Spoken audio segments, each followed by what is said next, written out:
There is one big mistake that people make when creating their life choices and what they want to create in their year. And at this time of year, people are making this mistake over and over and over again.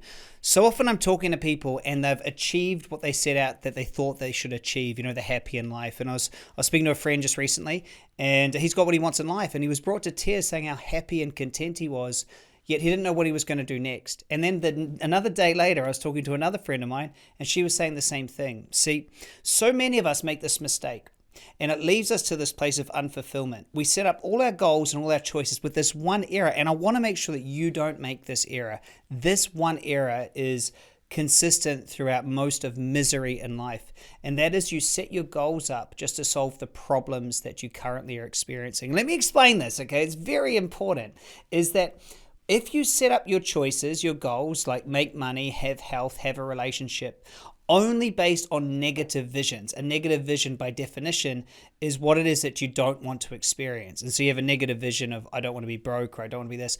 And so you go out there and you create these things. All that happens is you end up numb. You end up content and lost. And the challenge with that is trying to then restructure your life is really hard. This friend of mine, it's been 3 or 4 years where he literally has just been not doing anything. He's content and happy, so he's not in a bad place. And he read my book, and he actually said it was because of my book. However, what I know to be absolutely true is there's things that he does want to do. And he said, I don't know what I want to do, Chris. And I said, I know what you want to do. You want to rebuild a car. You want to travel to Europe again. I know these things. I know that you'd want to have a business that works without you. I know. And he goes, yeah, I do want those things. And I go, but are you actively going for them? He says, no. I said, why is that? And he said, he doesn't know. It's almost like he deleted those. This other friend of mine, she does want to be able to travel and see her family more. She wants to own her own house, and she does wish that her body shape was different. And I told her these things. She goes, you're right, I do want those things. And so what happens is because the person doesn't have any problems left, they stop.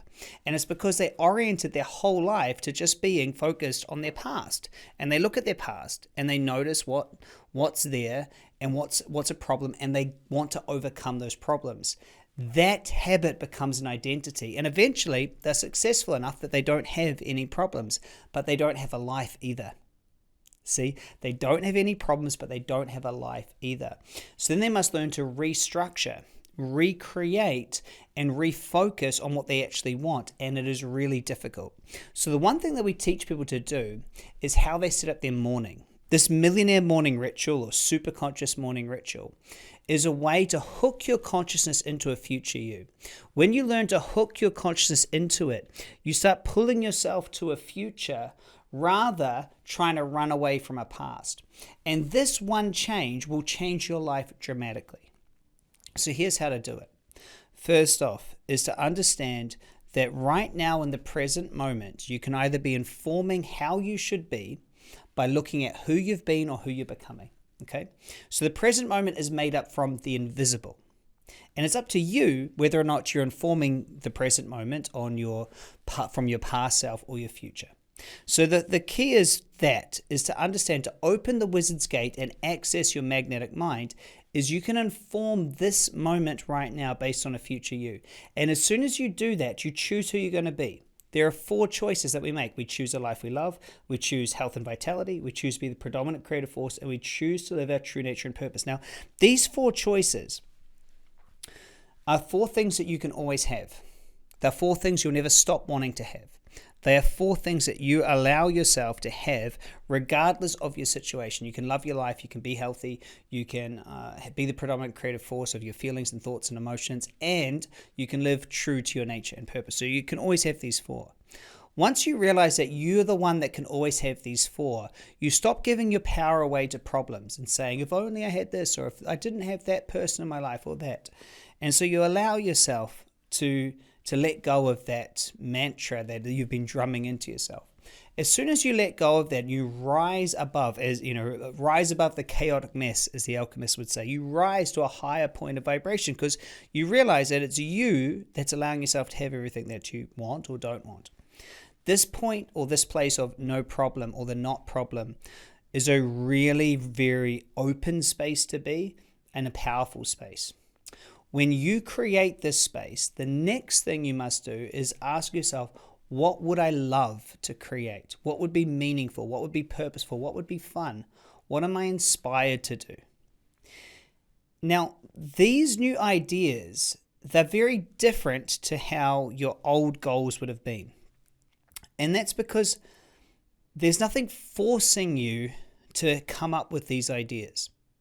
The truth is, honestly though, there was never anything forcing you. You just thought, if I don't have money, I'll be broke, and so I must do it. If I'm not married by the time I'm 30, then da-da-da. If I'm not this kind of body shape, blah, blah, blah. You had that automatically programmed in. And so there's nothing forcing you. There's no problem saying that if you have this, life will be different. It's just you in an inspired state. So because of that, these new choices or ideas, they're very fragile. They're very fragile. They very much need to be taken care of. They need to be cultivated. And if every day you close your eyes, you acknowledge that you're living a life you love, you're in your true nature and purpose, you're healthy and vital, and you are the predominant creative force of your life. You really acknowledge and you live those core four first. So you really ground into that gratitude of, you do love your life and this is for you. You are a spiritual being having a human experience. You ground yourself into those. Then every morning, once you've done that, you connect into what it is you'd like to create, and you visualize it, and you entangle your consciousness with it, and you birth it. You take it out of the invisible and you start bringing it into reality. And if you do it every day, they start to become more and more physical and more, and then all of a sudden, as you keep doing it, you then end up writing what was in your mind, right? You write a book, right? And this book became a New York Times bestseller. But it was in my head for years before it became out on paper. And you birth it, and you birth a business, and that act of creation is what you must do. So the one mistake that people make when they're making their goals or their life choices is they mistakenly make their goals or life choices out of negative visions. And they always end up in dissatisfaction. And then when they end up in dissatisfaction or empty or numb, like my friend said the other day, he said, it feels like something's missing. What they do is they recreate another problem. Because the only thing that they've ever taught themselves, the only thing they ever know is that I must have a problem in my life that I'm solving, because then it feels comfortable, then I feel focused, and I feel safe. And so if you don't go and create the choices, you'll just keep creating more and more problems in your life, and you'll never keep what it is you want. Hope you enjoyed this session. I'm going to be doing a live session. You'll see on the link below. You can come along and join, where you can learn how to be a superconscious creator, how to recode those limitations and those annoying toxic emotions or thoughts that keep wanting to pull you back. And you'll learn how to unlock your superconscious superpower by integrating your shadow. So if you're interested, check out this session. Bye for now.